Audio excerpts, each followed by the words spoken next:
예, 투자 아이디어와 전략 모색해 보도록 하겠습니다. 오늘 이베스트 투자증권 이비즈 영업팀의 염승환 차장과 함께합니다. 어서 오십시오. 안녕하세요. 예, 첫 번째로 기생충 준비하셨더라고요. 네.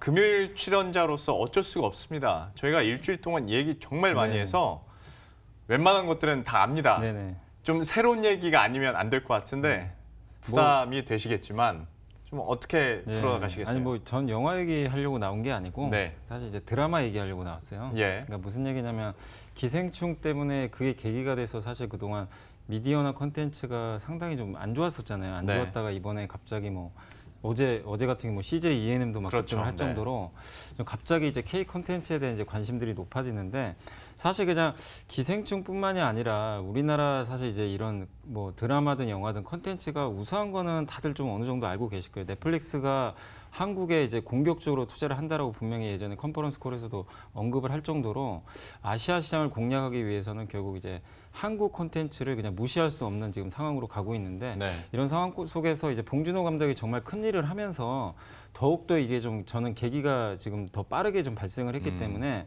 좀 영화보다는 좀 드라마에 좀 관심을 가져보자라는 의미에서 좀 준비를 한 거고 예. 사실 뭐 기생충이 여기서 얘기해서 뭐 하겠습니까? 뭐 갑자기 뭐 엊그제는 또 농심이 막 급등할 정도로 그러니까요. 예. 뭐 별 테마가 좀 다 섞여서 움직이긴 하는데 그거는 뭐 그냥 일회성입니다. 사실 뭐 그게 중요한 것 같지는 않고 우리가 봐야 될 건 이제 지금 현재 시장 보실 때 지금 굉장히 다들 힘들어 하실 걸로 제가 알고 있어요. 이게 무슨 얘기냐면 반도체, 그다음에 전기차, 오늘은 이제 5G나 스마트폰 섹터 좀 네. 움직이는데 다 공통점이 뭐냐면 다 IT거든요. 네. IT 하드웨어 내에서 노는데 나머지 섹터 갖고 계신 분들은 뭐 이게 지금 상승장이 만날 정도로 철저하게 그냥 소외를 많이 받고 있어요. 그쵸. 근데 그 IT를 좀 놓치신 분들 입장에서는 저는 그 다음 타자로 보고 있는 게 결국 이쪽 컨텐츠로 보고 있거든요. 컨텐츠 안에서도 영화는 예측이 너무 불가능해요. 사실 아시겠지만 영화 뭐 기생충 같은 영화가 또 나오겠지만 그게 언제 또 나올지 우리는 알 수가 없는 거고 또 흥행이라는 게 영화 흥행은 뭐 아시겠지만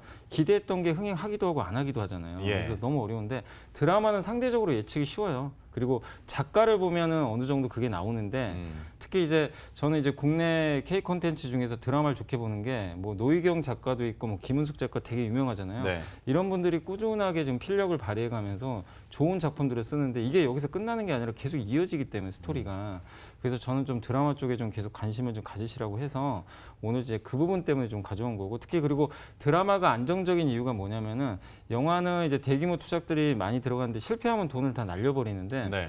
요즘에 드라마는 아시겠지만 넷플릭스가 그냥 먼저 투자를 해줘요. 네. 뭐 유명한 드라마들 같은 경우는 그래서 예전에 작년인가요 그 미스터 선샤인이 이제 뭐 엄청난 그 히트를 기록했을 때 이미 그 방영하기도 전에 본전을 다 뽑아버렸죠. 네. 넷플릭스가 이미 투자를 하는 바람에 그래서 드라마는 이미 그걸 깔고 가기 때문에 굉장히 좀 안정적일 수 있다 이렇게 보시면 되겠고 그 다음에 최근에 OTT 서비스 뭐 많은 분들이 이용하시겠지만 넷플릭스뿐만 아니라 이제 웨이브라는 그 뭐 SK텔레콤과 이제 뭐 SBS가 지상파 쪽에서 이제 결합을 해가지고 만든 건데 이제 가입자 수가 폭발적으로 증가하는데 결국 핵심은 거기서 볼 수 있는 콘텐츠가 뭐냐 이거죠. 네. 이게 사실 저도 넷플릭스 정말 많이 봤는데 요즘엔 안 봐요. 네. 왜냐면 다 봐가지고 저도 볼 게 없어요. 그렇습니다. 네. 좀 그러시죠. 그러니까 결국 다시 저는 이제 웨이브로 좀 결제를 했는데 그만큼 그 한국 드라마 같은 경우는 계속해서 나오니까 생산이 되니까 볼 게 계속 늘어나거든요. 그러니까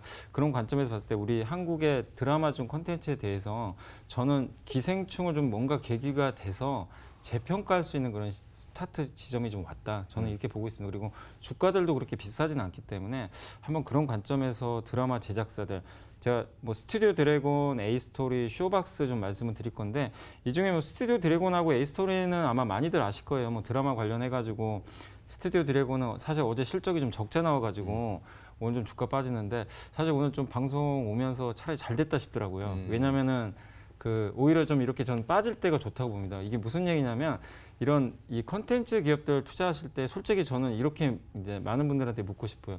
실적 보시고 투자하시는 건지 저는 좀 그걸 묻고 싶은데 왜냐하면 이 스튜디오 드래곤이 PER이 40배가 넘어요. 네. 굉장히 비쌉니다. 근데 지금 우리 한국에서 지금 잘 가는 기업들 보면 다 미국과 뭔가 밀접한 관계가 있는 기업들, 그러니까 미국 스타일의 기업들이 되게 잘 가거든요. 네. 뭐 반도체도 마찬가지가 되겠고 그다음에 카카오, 네이버, 그죠 플랫폼 기업이고. 네.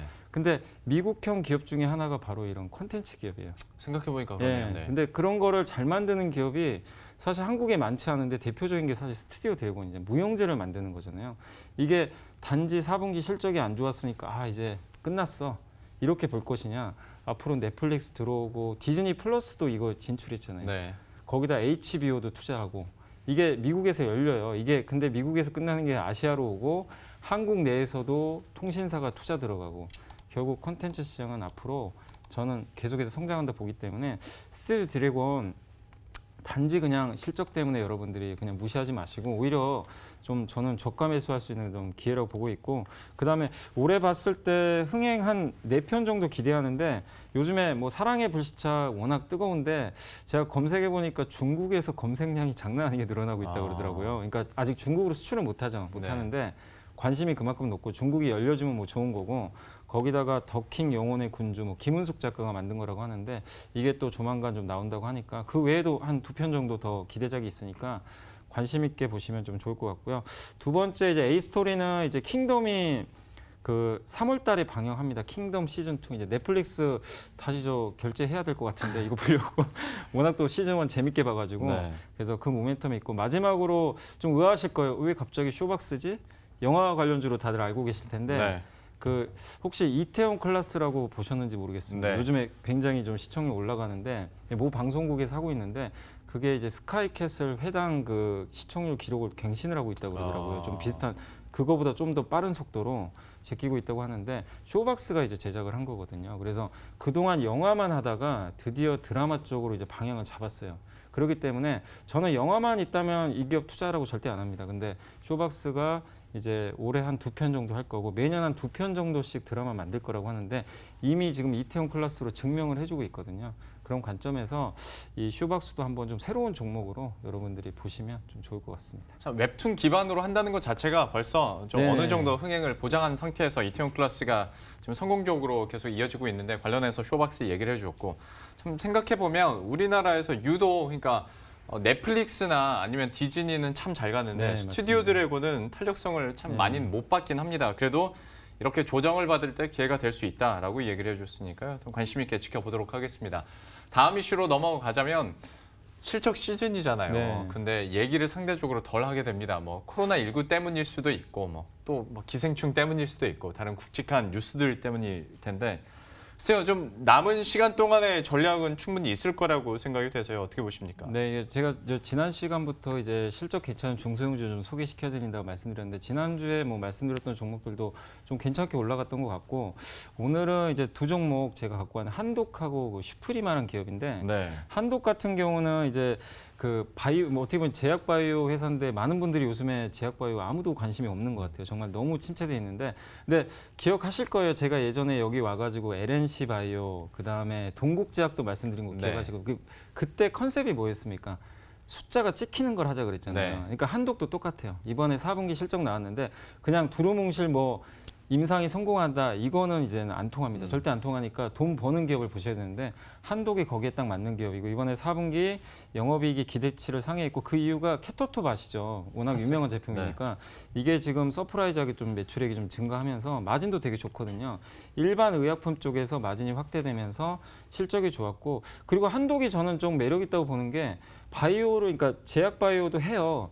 근데 자기네가 직접 임상을 안 하고 오픈 이노베이션이라 가지고 자회사 다 투자를 해놨어요. 적은 금액으로. 그래서 그 중에 하나가 뭐 제넥신도 있고 요번에 또 보니까 이 나스닥 상장 예정인 기업이 하나 있더라고요.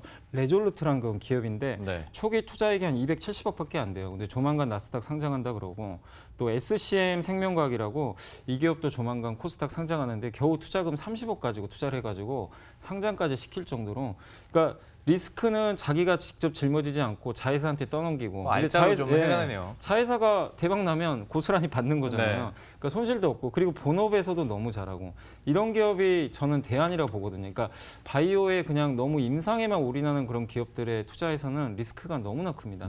또 뭐 오늘 헬릭스미스도 그렇지만 또 불미스러운 일들이 자꾸 발생하니까 그래서 한독 같은 기업 보시고 두 번째는 슈프림한데 뭐 워낙 많이들 아실 거예요. 그 초음파식 지문인식 이제 그 알고리즘 만드는데 이 회사의 포인트는 삼성전자는 다 아실 거고 그 중국의 구딕스라는 지문인식 이제 모듈 만드는 회사가 있어요. 그게 네. 애플 아이폰에 납품하는 기업이거든요. 아. 근데 이 회사 쪽으로 좀 그 매출이 나올 수 있다라는 그런 얘기들이 조금씩 좀 나오고 있어서 중국이 이쪽이 뚫리게 되면 애플 아이폰 쪽으로도 이게 들어가거든요. 그럼 삼성뿐만 아니라 아이폰까지도 같이 겸장할 수가 있기 때문에 슈프리마 최근에 대주주가 지분 매각이 좀 급락했거든요. 그러니까 오히려 저는 또 좀 잘 되지 않았나. 오히려 좀 저가 매수할 수 있는 기회고 PER도 지금 10배밖에 안 됩니다. 워낙 싸니까 슈프리마도 한번 이렇게 좀 조정받았을 때 오늘 또 스마트폰 섹터 좋으니까 한번 좀 관심 있게 보시면 좋겠습니다. 슈프리마는 뭐 실적 자체도 계속 잘 나오고 네. 있고 최근에 좀 급락을 했기 때문에 또 기회가 된다고 보시는 것 같습니다. 두 가지 종목 함께 살펴봤고요.